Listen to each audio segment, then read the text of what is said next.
Tonight, once again, the octagon beckons. The UFC is back.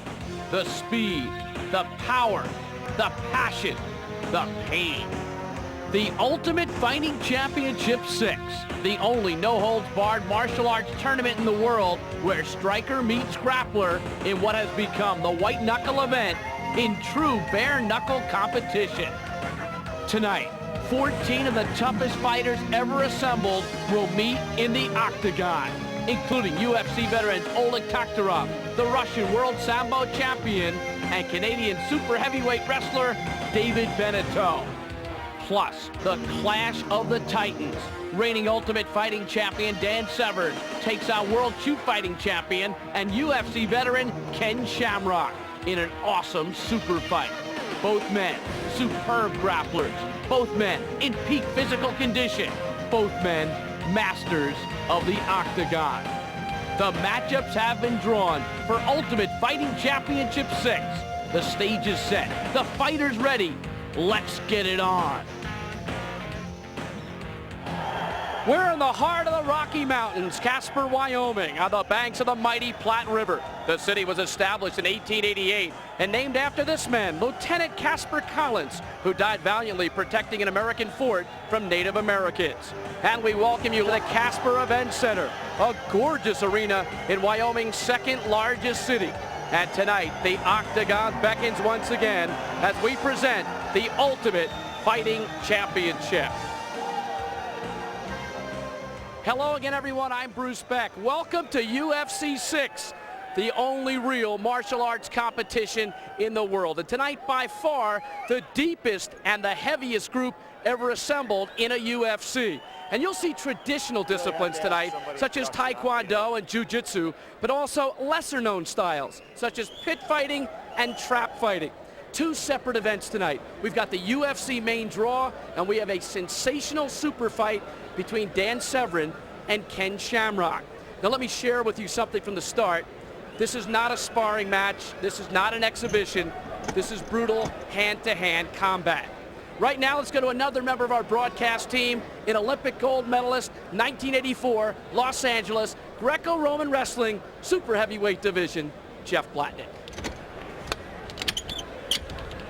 I've just locked down one of the two deadbolts on the doors that the fighters will come into the octagon, the area where our fighters will do combat. It measures 32 feet across. It is surrounded by a 5-foot-high, heavily reinforced, heavily padded chain link fence. The surface thinly padded with its canvas skin that is tightly pulled over the top.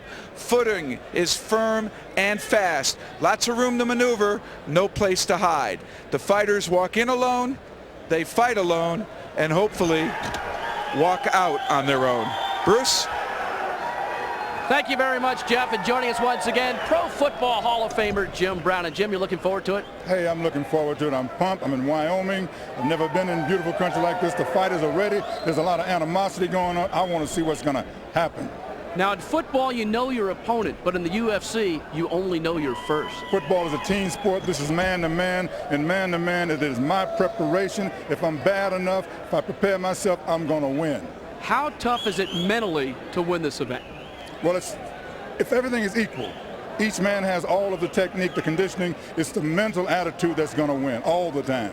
Is it size or is it substance? Size is irrelevant. It is substance. Only when everything is equal will size come into it. But give me substance, which means attitude and technique, and I'll get that every day. All right, let's take a look at the grid for the main UFC draw. A couple of sensational early round matches. It begins with two guys who together weigh 665 pounds. Yes, a lot of beef, and they dislike each other vehemently. Tank Abbott, John Matua. Then striker Cal Worsham takes on 6'8", 300-pound Paul the Polar Bear Varelans. The Ecuadorian entry, Rudyard Moncayo, squares off against UFC 2 finalist Pat Smith. And then in what could be the most interesting match of the opening round, Oleg Taktarov, the world Sambo champion, meets UFC 5 runner-up Dave Beneteau. And later tonight, the UFC's second ever super fight unfolds. the Beast, Dan Severn, the UFC champion, 1994 AAU senior and Masters Greco-Roman and Sambo champion, meets Ken Shamrock, the Japanese Pancrase Association shoot fighting champion. So that is a look at what is ahead tonight here for UFC 6. Well, a crowd getting ready here in Casper, Wyoming, the heart of the Rocky Mountains, the shopping and entertainment and media center for all of Wyoming. By the way, elevation tonight, 5140, 5,140 feet above sea level. Now to highlights of earlier action, the alternate bout for UFC 6, and the opener featured Joel Sutton against Jack McLaughlin. And Jim, in this one, Joel Sutton was in a bit of trouble early. Yes, he was, but he took his time, used his technique as much as he has, and came out victorious. So it was Sutton on the bottom early on, but then Joel Sutton turned things around. A couple of headbutts late were the key blows as he went on to the victory. Joel Sutton with the Kung Fu style, winning at 158 when Jack McLaughlin tapped out. Sutton from Buffalo, New York. He was supposed to be in UFC 5, but sidelined the last minute with an injury. He comes back UFC 6 with a vengeance. Now, in our second earlier alternate bout, Anthony Macias against He-Man Gibson. That's Macias on the bottom right now, and he made a beautiful move, Jim, and reversed his opponent. Yes, he took advantage of leverage. When that punch was thrown, he was able to make that move. He's a great grappler and a kid with a lot of heart. And he used some techniques. He used a headbutt. You watch that. And he's punching. So he came back not only as a grappler, he learned some things. So Anthony Macias from Dallas, Texas, representing the style of Muay Thai, wins at 306 when He-Man Gibson taps out. Remember, alternates can advance into the UFC main draw. We even had a champion, Steve Jenham, in UFC 3, who came off the bench to win the championship. So here's a look at what has unfolded. Because of injuries to Sutton and McLaughlin, Guy Mesger, who has been in the UFC before, will be our second alternate tonight. And Anthony Macias will be our first alternate following his victory and the fact that he's still in good condition, his win over He-Man Gibson. Our referee tonight is Big John McCarthy, Orange, California, member of the LAPD, 10 years in the martial arts, jiu-jitsu competitor. This is his fourth UFC. Our doctor, Richard Istrigo, Howard Beach, New York, advisory council of the WBC, panel physician for the New York State Athletic Commission, medical director of the New York Golden Gloves. Cutman Leon Tabbs, his fifth UFC, 30 years in the fight game as a trainer, manager, and cutman, hails from the city of brotherly love, Philadelphia, Pennsylvania, has worked with the likes of Bone Crusher Smith, Jerry the Bull Martin, and Buster Drayton. And the commissioner of the IFC, the International Fighting Council, the Black Dragon, Ron Van Cleef, a native of Brooklyn, New York, 10th degree black belt in Chinese Goju Karate. He is a 9-time U.S. karate champion and a 2-time point karate champion. Now we go to the laws of the octagon. No biting, no eye gouging. A fighter doing either is disqualified. The ref has the authority to restart the bout. This is a new rule if there is a lack of action. Essentially a stalemate where neither fighter can improve his position. There are no rounds, but a 20-minute time limit in the quarters and semis of the main UFC draw, a 30-minute time limit in the finals and the super fight. There is a 5-minute overtime in the finals and the super fight. Now here are the ways to win a fight. Number 1, by knockout, then by submission, tapping the mat with your hand or foot. If the corner throws in a towel, or if the referee stops the contest because a fighter cannot intelligently defend himself. It may be at the advice of the ringside physician. Also, you can win by disqualification. So we have taken care of some of the house cleaning, and we are set to go our quarterfinals. Some interesting matchups, and this one, no doubt about it, everyone buzzing here in Casper. These two guys do not like each other. Tank Abbott, John Matua. Right now, let's meet the Tank. At 6 feet tall and 280 pounds, D.L. Abbott will live up to his name in the octagon. They call him the Tank. My name's Tank Abbott. I'm going to be the most athletic person that's ever stepped into the octagon. That, coupled with my experience, will definitely make me the UFC 6 champ. And here comes the Tank from Huntington Beach, California. American heavyweight pit fighting champion, 7-0 in bare knuckle pit fights. Pit fighting is similar to what you see in the UFC. Not a definable style, just what works in a fight. The underground style in Orange County.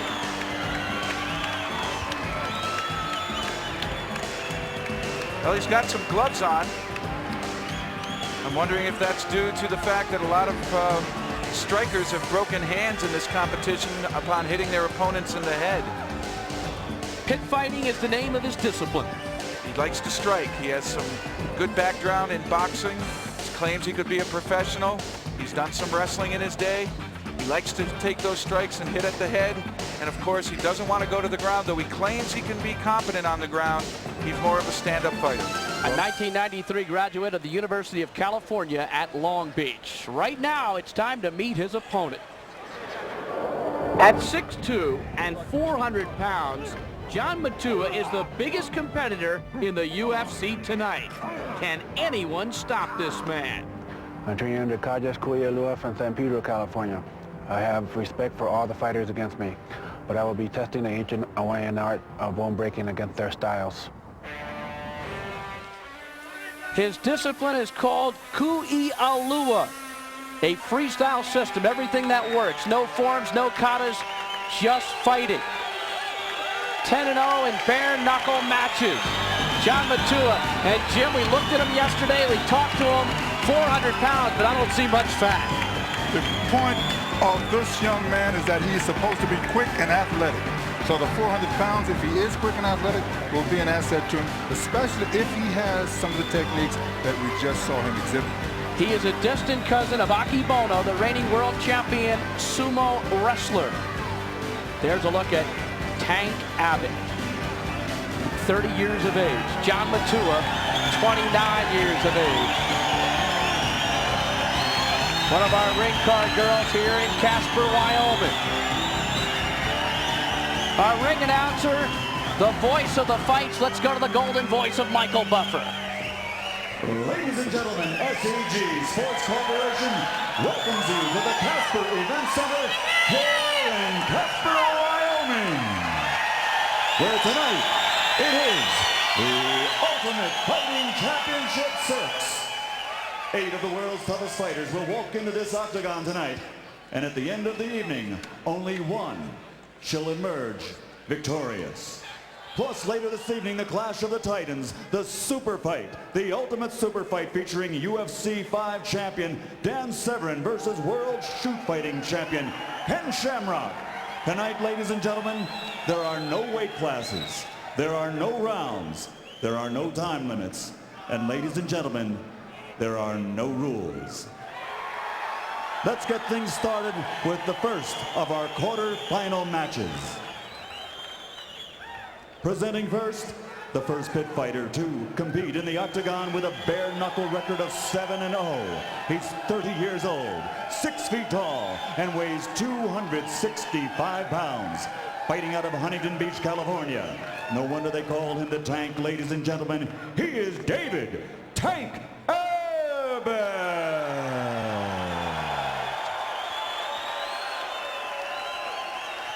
And his opponent, on the opposite side of the octagon, a practitioner of Ku'i'alua, the brutal Hawaiian art of bone breaking.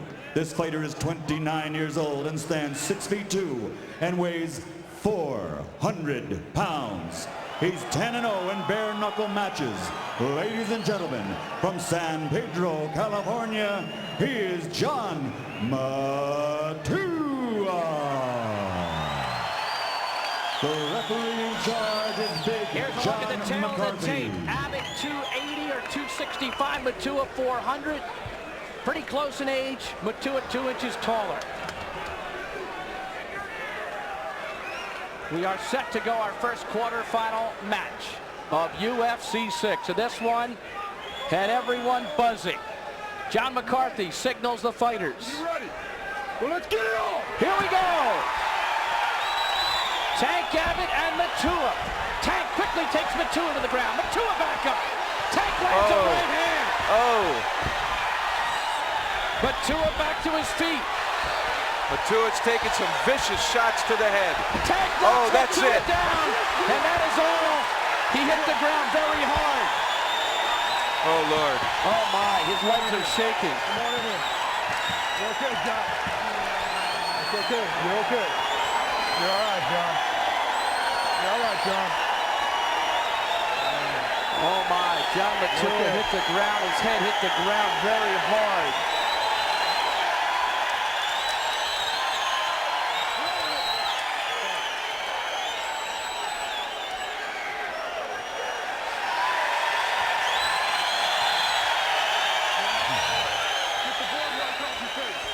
As you look at the replay, our thoughts are with John Matua right now. Dr. Richard Istergo, Leon Tabbs are in the ring. There are 2 emergency units on the premises.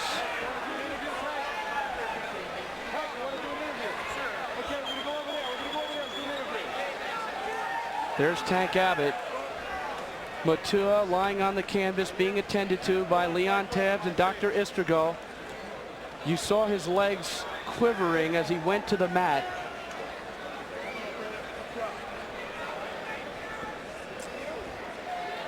Jeff Blatnick is standing by with Tank Abbott. Tank, that was a heck of a display of punching power. Was that your game plan going in?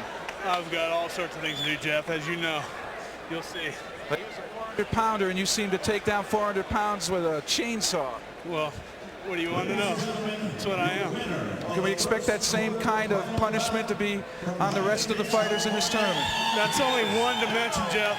As you know, that's probably my weakest part of the dimension. I will go on. I'm a little winded right now because I'm excited. Other than that, cakewalk, baby. Well, we wish you the best of luck. Thanks, Jeff. So Tank Abbott with the victory. The crowd in a stunned silence right now following their immediate frenzy as John Matua continues to be worked at and appears to be conscious. Here's a look at the brackets and the way they will unfold tonight, with Tank Abbott now advancing with his victory. Cal Worsham and Paul Varelans still ahead. Moncayo and Pat Smith and Dave Beneteau and Oleg Taktarov. Jeff Blatnick is standing by with our referee John McCarthy to give us some further insight. Let's go to Jeff right now. I'm here with John McCarthy, the referee of that bout and the Ultimate Fighting Championship referee.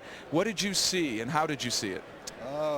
Abbott hit Matua with a really good hard shot that put Matua back, and he kept on trying to grab, and every third punch he'd hit him a little bit more, and then he finally hit him with a real solid shot. He went back, and when he went back, he was hurt and his head hit the canvas, and that just put him out. Were you able to get there as quick as possible to stop it? As quick, with the rules that we have, I got to make sure that it's not when he goes down like a fighting referee, so the other fighter's going to step off. I've got to wait to make sure that he's out of the match to stop it. That's as quick as I could get over there to get Abbott off of him. With these two size guys, is it difficult for you to be a referee to get in the middle of that and stop them? And these guys 400 pounds in here. That's a lot of person to try to get to move and stuff. They're getting bigger and stronger and meaner around here. It's going to be a awfully hard competition to enter and win. Well, certainly are, and I'm sure you're concerned. Is your first priority definitely the safety of these fighters? That's always my thing. I want to make sure that they come in here, they give their best, but they're able to walk out and be just as normal as before when they go home. Well, there's a lot of speculation about this, two big strikers throwing big roundhouse punches. There was concern over the safety. We hope and pray John Matua is okay. We wish you the best of luck. Thank you, Jeff. Betcha. Take care. All right, John Matua is being helped from the ring. They have oxygen here for all the competitors.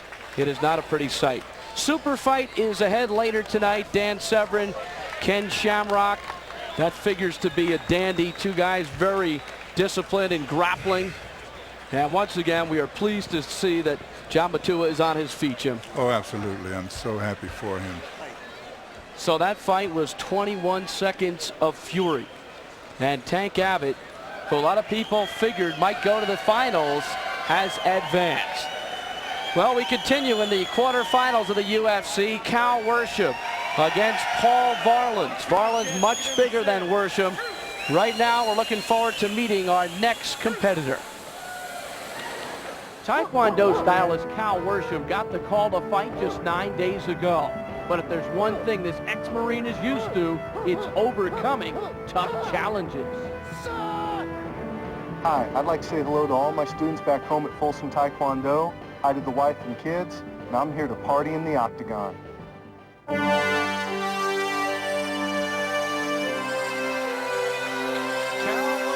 From Folsom, California.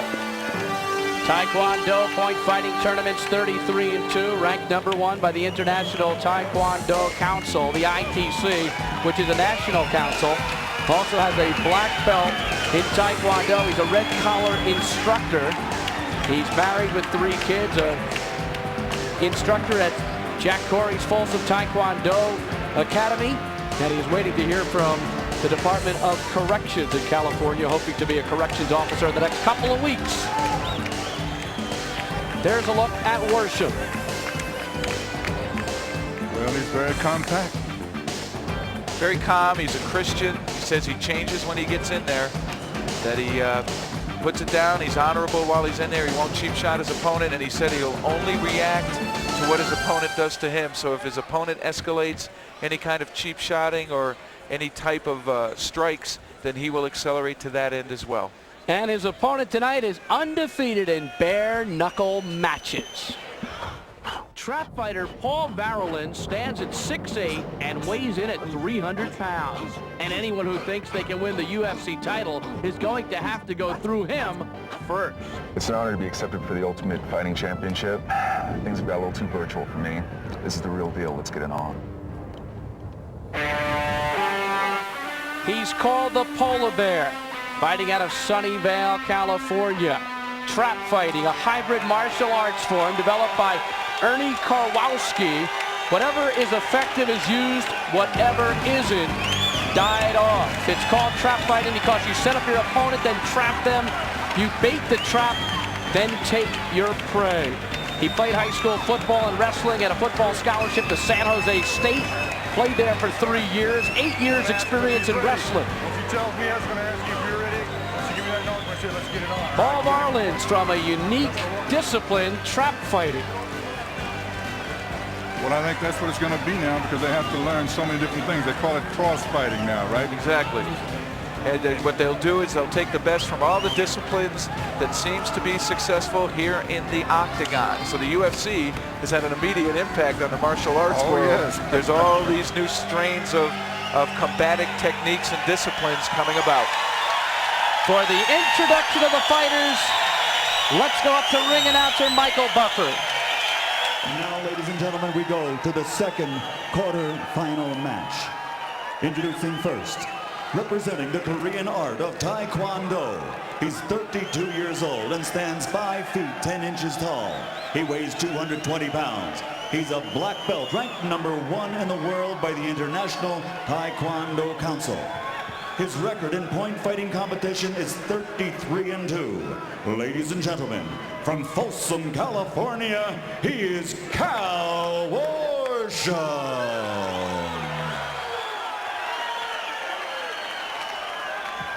And his opponent across the octagon, standing 6 feet 8 inches tall and weighing 300 pounds. 25 years old, representing the unknown art of trap fighting. He's undefeated in bare knuckle matches and hails from the Arctic north of Fairbanks, Alaska, where they call him the Polar Bear. Ladies and gentlemen, introducing Paul Varelans.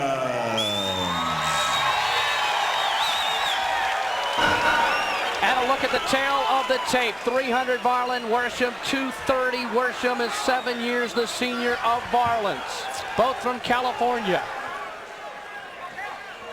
An obvious size disparity here, height and weight, going to the much bigger Varelans.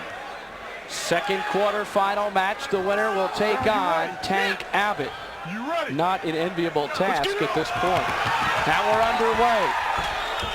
Quick kick by Worsham. Oh, Worsham got a shot in there. Worsham landing rights and lefts. Worsham with an uppercut. And he scores with the knee against his bigger opponent. Cal Worsham, they're still on their feet longer than most matches go. Oh, you're going to have two tired fighters here. They might have punched each other out just in that. Couple knees to the stomach by Worsham. Blood streaming from Varelans. Worsham lands again with a right hand. Front headlock by Varelans there. He could have tried to choke a little bit. Not a good leverage position, though. Now a bit of fatigue steps in after that series of punches. Elbows by Varelans. Worsham lands some punches to the face again. And Varelans is bloody, but down goes that's going to be it. That's going to be it. An elbow to the head of Cal Worsham. Wow. Oh, boy. Whoa, boy. He's all right. He's okay. He's okay. But he took some shot. Some big people here. Wow. Lots of power. Lots of power. Leon Tabbs, the cut man, and Dr. Richard Istrigo quickly in the ring as Varelans took a lot of punches. He's bloodied up right in the nose area. But that big elbow, Jim, was the definitive blow. Oh, yes. All that power, all that weight was behind it. And thus far, this event has been fast and furious. Fast and furious and crazy. And I did Worsham, not see any disciplines at work. I just saw swinging. and Worsham, 80 pounds lighter than Varelans, gave a tremendous account of himself. He almost had it. Here's another look at it. There's that big shot to the head. It was an elbow to the head. And that proved to be the story. The towel was thrown in, but the ref had stopped the fight first. Big John knows what to do, babe. So Paul Varelans, representing trap fighting, advances. And he'll be going up against Tank Abbott. And Jim, that will be a heavyweight affair. Well, I'm telling you, I don't know if he's going to be able to come back. You know, it's difficult to go through these kinds of things when you got to fight 3 fights. Super fight might be the thing. Varelans cooling off in the ring, gathering his composure. He's got a big swollen area under the left eye there. He looks to be okay. We saw Cal Worsham leave the ring under his own feet, his own strength. Oh, yes, he's tough. He's tough, very determined. Varelans being attended to because the thing he wants to do is to be able to continue. Well, I think he's going to have to get a little quicker, too. Jim, he took another a lot look. of punishment. It wasn't flush on the head. If it was, it could have been more of a blow. Well, yes. I don't know how much more, but... Okay. Let's go to Jeff Blatnick. Great bout there. It seems like you got caught a little bit in the beginning. He seemed to be able to catch you. We're all good. That's why we're here. He's no walk around, man. Nobody here is not a tough individual. Can we expect the same style from you? A lot of punching on the feet? No. You saw Tank, I don't know if you saw Tank Abbott's first bout, but he was able to take out Matua in about 21 seconds. You're both the big guys here. You both throw big, heavy punches. Is that what we can expect in this fight? I haven't made up my mind yet. Well, we want to wish you the best of luck. Thank you, sir. Certainly welcome. Well, there's no doubt that Varelans is focused on his task, and I don't think he had too much he wanted to give away. No, I don't know what he's going to be able to do because I don't know how much technique he's going to be able to come up with if he's attacked I'll be honest with you, Jim. I don't think he's thinking ahead right now. He's just glad to get out of there. I don't blame him. He's breathing hard. He's bloody. He's got that big mouse under his eye, and he's got a lot to think about before the next fight. Especially knowing that he's going to be taking on Tank Abbott next. And Tank seems not to be hurt at all. Only 21 seconds of action for Tank as well, so he didn't expend too much out of the gas tank. With a nasty attitude. Leon Spinks, the former heavyweight champion of the world. They said he wants to get in this. What do you think? I have silence on this broadcasting tape. Well, Leon. Well, there's a fighter the fans want. That's in this right. UFC. Boxers have never done well here. Pretty good crowd here at the Casper Event Center, which just held the kickoff date for the nationwide Pearl Jam Tour. Time to look ahead to our next bout as we move to the bottom half of the main draw. And you can see the fans getting ready for this next one.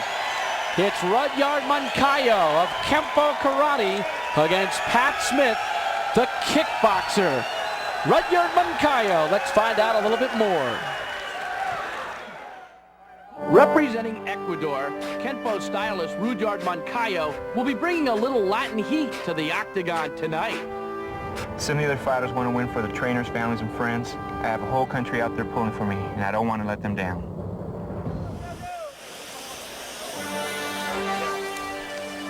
And here comes the pit bull, Rudyard Moncayo from Guayaquil, Ecuador. Representing Deportiva Sportiva of Ecuador, 78-0 in full contact karate matches. He's the Todo Dare champion of Ecuador. Everything goes in Todo Dare. Also well-disciplined in judo, a black belt, Kempo Karate, a black belt, purple belt, jiu-jitsu. He started and discovered judo at age 15. Here's a look at Kempo Karate and what he hopes to accomplish. He's a striker. He prefers to do that combination stuff up on his feet, not much on the ground. Well, I'll tell you, this one's probably going to end up on the ground because Pat Smith said he wants to get it down on the ground. Says he's been practicing there, Jim. Been practicing there, learned a big lesson there, got beat down there, and want to do something about it. So Moncayo takes out a veteran of the UFC in his third competition, Pat Smith. The last time UFC veteran Pat Smith stepped into the octagon, it was to fight for the title. He won't be letting it get away from him this time around. I fought in UFC 1, I fought in UFC 2. I fought chemo overseas in Japan. I think I have the most experience out of everybody in this competition. It's my big chance to win in UFC 6. Pat Smith is 2-2 in the UFC. A finalist in UFC 2, he lost to Royce Gracie. And he had one of the most awesome finishes in the history of this event when in the first round of UFC 2, an elbow strike put away ninjutsu artist Scott Morris. There's more than one elbow strike, as I recall. There's a flurry of them. A dynamic fighter, a kickboxer. He's a great striker. As Jim and I alluded to, he's been practicing grappling skills because he ended up on the ground in his 2 losses and was helpless there. Absolutely, and he learned a lot because he came back in with so much respect for this particular event. And he's actually a more humble individual at this particular time. He only has 2 losses in the octagon to 2 big names, Ken Shamrock, Royce Gracie.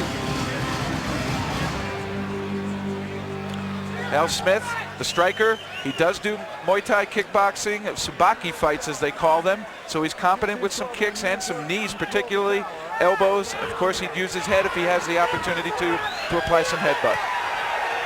So we're set to go. Rudyard Moncayo against Pat Smith.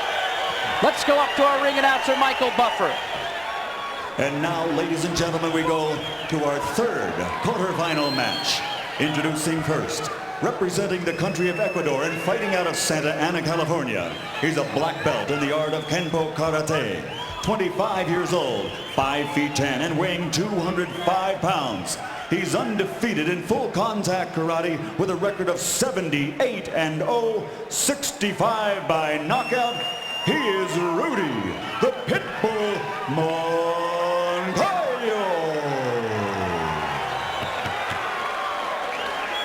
And his opponent across the octagon, standing 6 feet, 2 inches tall.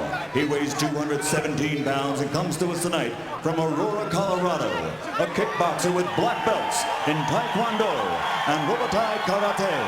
He's a veteran of the UFC with a record of 2-2. Ladies and gentlemen, the very popular Patrick Smith.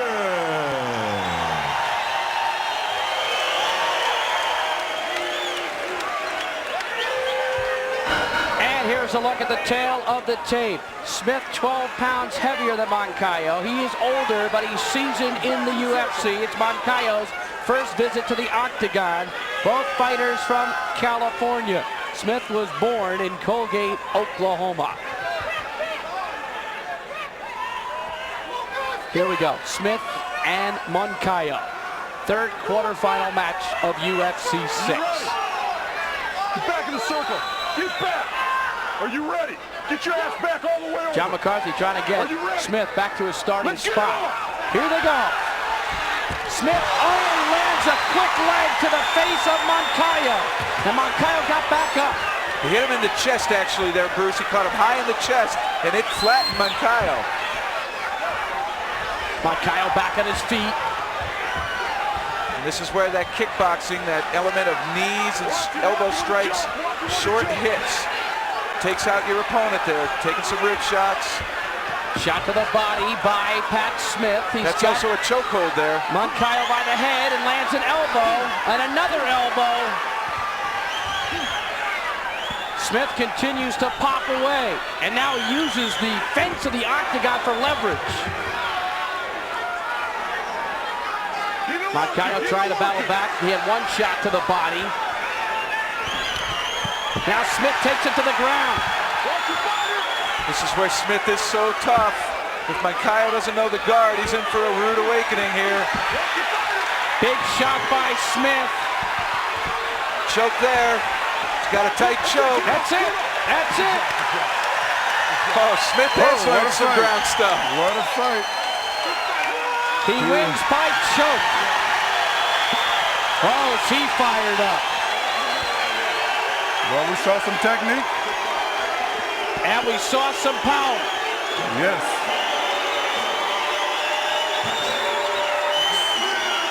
And great affection there, great respect. Smith comes over to the corner, shakes hand with Todd Medina, El Turberon, the manager of Rudyard the Pitbull Moncayo, and they both exit the ring together. Well, Smith has been here before, and you can see it. He trained for this for 6 months. And it shows. 1 minute, 15 seconds. Jeff Blatnick. Okay, Pat, so you talked to us about improving your grappling skills. It seems as though you've picked up some submission holds. That's what it takes to win this. You gotta have a lot of grappling experience. Because if you can't fight on the ground, you can't fight.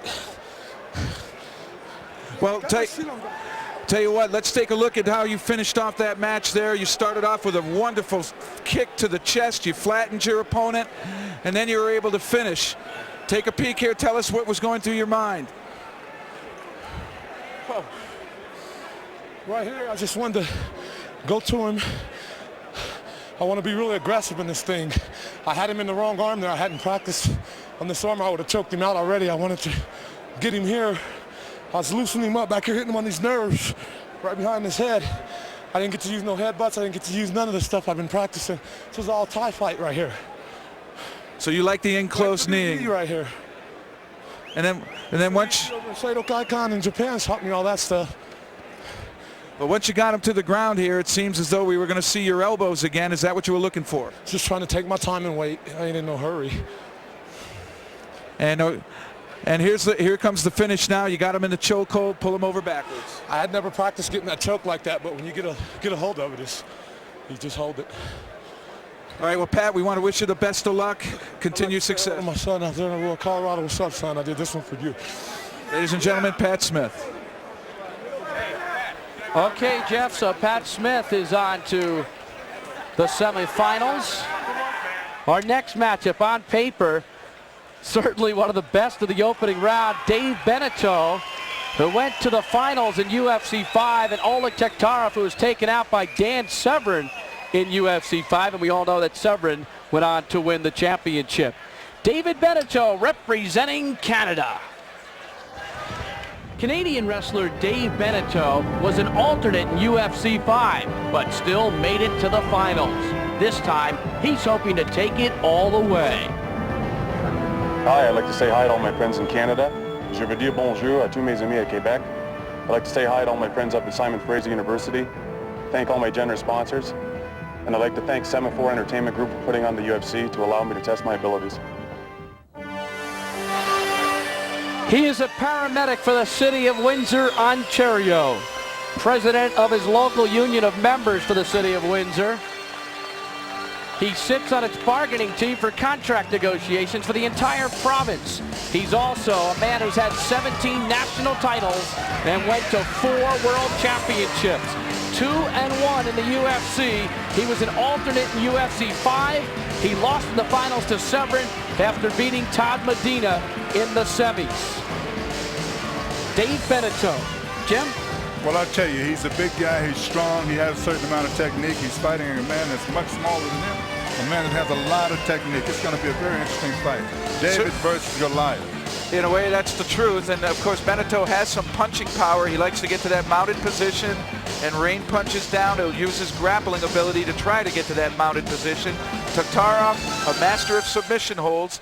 And he's not going to be wearing a gi, is what he told us. And normally he does. It's an important element in being able to choke your opponent in some of the submission locks. This is a clash of styles. Definitely difference in body type. Should be a good fight. A closer look now at the man who's been training with Ken Shamrock and a guy who's coming back for his 2nd straight UFC. Russian Sambo champion Oleg Taktarov returns to the UFC hoping to redeem himself. With 7 Russian and world titles under his belt, he will be a force to contend with in the octagon. I know a lot of my friends watching me right now. I know my son going to watch me, my son Sergey. And I know, I see no way how I can lose. I'm going to win. He is the world Sambo champion. Sambo was the Soviet national martial art developed in the 30s for the military. It's a hybrid of judo and wrestling. Sambo is still compulsory for everyone in the Russian military. Oleg Taktarov, 1994 champion, Iron Gladiator tournament in Europe. 4-time European Asian full contact Jiu-Jitsu champion. Interesting character. Didn't like the fact that the fight stopped last time. Resented it. Had a lot of blood in the eye, and he said in Russia they just keep going if that happens. You wait until you tap out. I guess so in Russia. Well, he apologized to Ernie Verdecia after UFC 5 because he did not shake his hands. He said he was sorry. He said in Russia, we simply bow after a bout. Let's take a look at the tail of the tape for this 4th quarterfinal match between Taktarov and Beneteau. Taktarov is the lighter of the two, giving away about 40 pounds because Beneteau's gone from 258 to 250 recently while training at Simon Fraser University in Burnaby, British Columbia, which was his alma mater. You can see they're both the same age. Beneteau, they 2-inch advantage, and this is an international fight, guys. Canada against Russia. Gorky Park. So we're standing by. We're waiting for the ringside physician to return to the octagon. So there is a delay at the present time. Tank Abbott, Paul Varelans, Pat Smith have all advanced in the UFC. Abbott in 21 seconds after flattening John Matua, who we understand is okay after taking that severe fall. Paul Varelans with the elbow to the head, the victory over Cal Worsham, and Pat Smith over Rudyard Moncayo. And there's David Hasselhoff. We should be having an interview with him a little bit later on He's got in a the big show. The Baywatch star. He's successful. You betcha. Baywatch. Fighters are now ready. We're still standing by for the doctor as you look at Taktarov. Jeff, let me interrupt. Call this one for me, Jeff. Who's going to win this one? I have no idea, Jim. If I go with my heart, I go with the grappler. If I go with my senses, I think Taktarov might have a little bit too much technique. Okay. Submission holds. All right, right now, let's go up to ring announcer Michael Buffer. And now, ladies and gentlemen, this is the 4th and last of our quarter-final matchups. Introducing first, returning to the octagon tonight, a UFC veteran, a wrestler fighting out of Windsor, Ontario, Canada. 28 years old. He's 6'2" and weighs 258 pounds. Ladies and gentlemen, David Beneteau.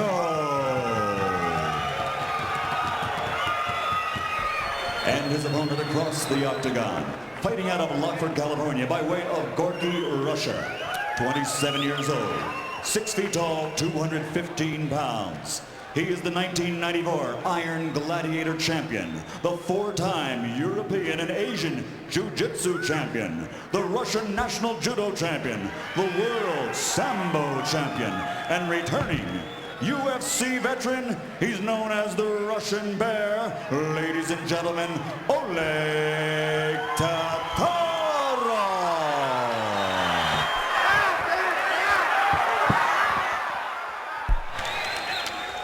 Here we go, Taktarov against Beneteau. John McCarthy will say, let's get it on, and then it is battle. We're at the Casper Event Center, Casper, Wyoming, underway. Beneteau goes right for Taktarov's legs and tries to bring him down, and he does. And Taktarov right into the guard. And this is what Taktarov thrives on. But I think Beneteau remembers what Severn did, getting his head up against the fence. This is where Oleg is supposedly weak, is in against the fence, but he's gotten back to his feet now. Let's see what Beneteau can do to try to get him back under. Last time, Taktarov had a right knee injury. He said he'll be much tougher as Beneteau solidly punches away at Taktarov. Taktarov shoots a leg. Oh, what a spinning move. And back they are in that same position, Jeff. And Beneteau is cut.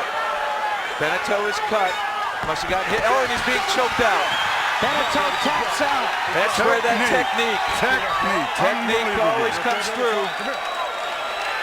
Beautiful move by Taktarov. That's that quality you were talking about. Oversized. A bloody Beneteau. And Macias quickly comes in to take care of him.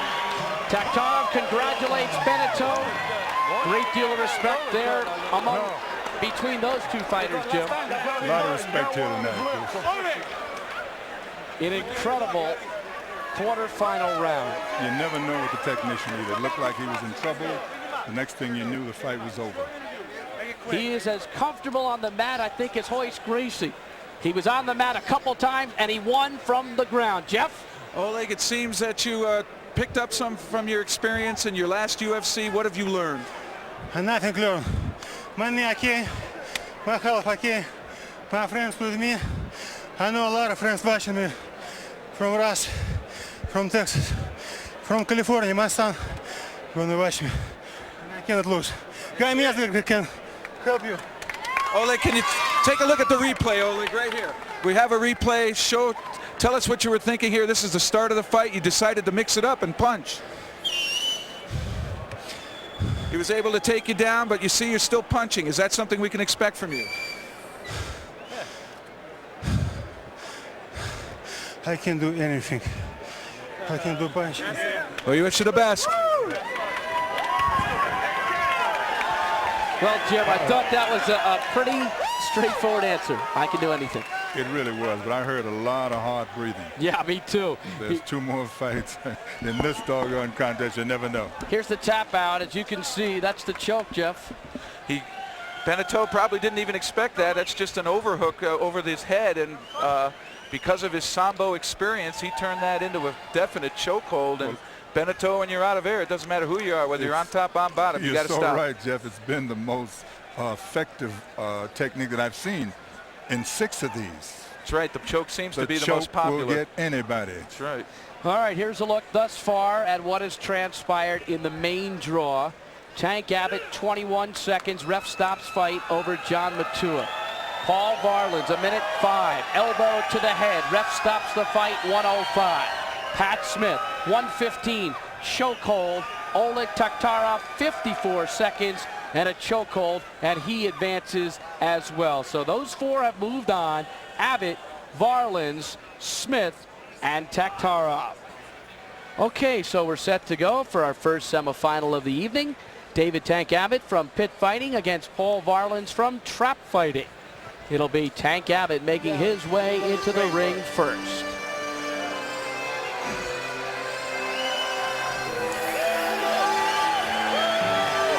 Tank Abbott made quick work of John Matua. You heard from Dr. Istrigo about the update on Matua. Abbott, a man on a mission. He says, I've had actual real-life experience using the skills I have, and that's what sets me apart. Not like these guys who think they're tough.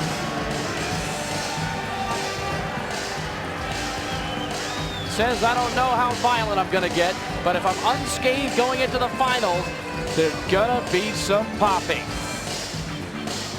Yeah. I think we saw some popping already. Oh, we've seen some popping. His fists have got a little bit of dynamite in them. The polar bear about to enter the octagon and make his long walk from the dressing room area.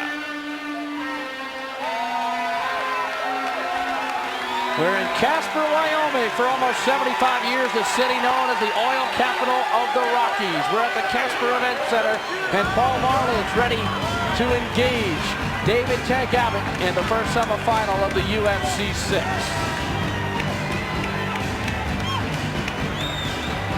Varelans won in 1:05, Tank Abbott in 21 seconds. Well, Jeff, I'm going to throw that to you again. What do you think of this one, big guy? After what I saw, I think Abbott, because Worsham got in on Varelans and was hitting him in the head. I don't think Worsham had quite the power that Tank Abbott does in those punches. I don't think he's quick enough, but we'll have to see. I don't know. Maybe he'll come up with something else. Right now, let's go to Michael Buffer. Presents the first of the semifinal matchups, with the winner advancing to the Ultimate Fighting Championship. Ladies and gentlemen, introducing first, he's the first pit fighter to compete in the octagon with a bare knuckle record of 7-0, 30 years old, 6 feet tall, 265. He won his quarterfinal match. Now advancing to this one, they call him the Tank. He is David Abbott.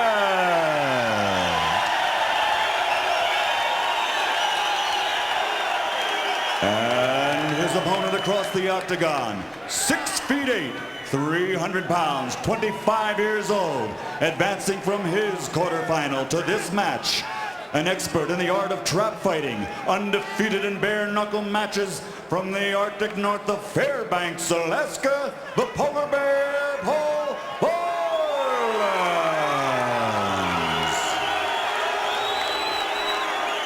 Remember, Varelans had a big cut earlier on. Here's a look at the tail of the tape. Abbott 5 years older. Varelans 8 inches taller. Varelans 20 pounds heavier. Both California natives. It's the Tank against the polar bear. John McCarthy assumes the position as referee. You ready? Let's get it on. Look out. Big people. Tank quickly pushes Varelans into the fence. And he's looking for some of that grappling skill. Nice move by Tank. And I have a feeling Tank Abbott's going to end this fairly quickly. Nice control by Abbott. Varelans throws an elbow. Didn't do much damage. Tank's got him up near the fence as Varelans punches back.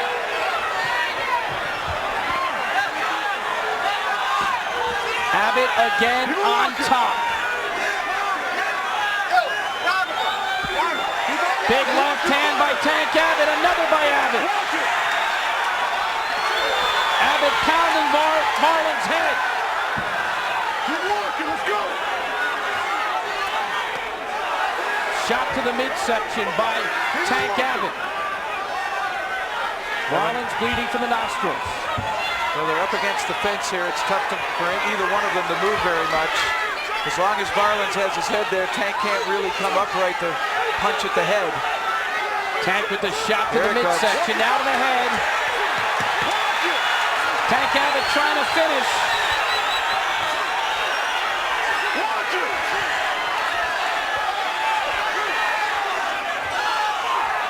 Varelans trying to still push him off. Tank's got his knee in his face. Varelans bloody in the nostrils. Tank is using that fence as a weapon. He's kneeing Varelans in the head, and he's enjoying doing it here. Look at him look up. He's smiling at the crowd. Oh my, a couple big shots to the head by Abbott. And that is it. John McCarthy stopped it. Stop it. John McCarthy stopped the bout. Varelans doesn't want to stop. But McCarthy cools him off quickly. Oh, is he upset? Judgment call, referee felt it should be stopped. A minute 51. Tank Abbott is into the finals.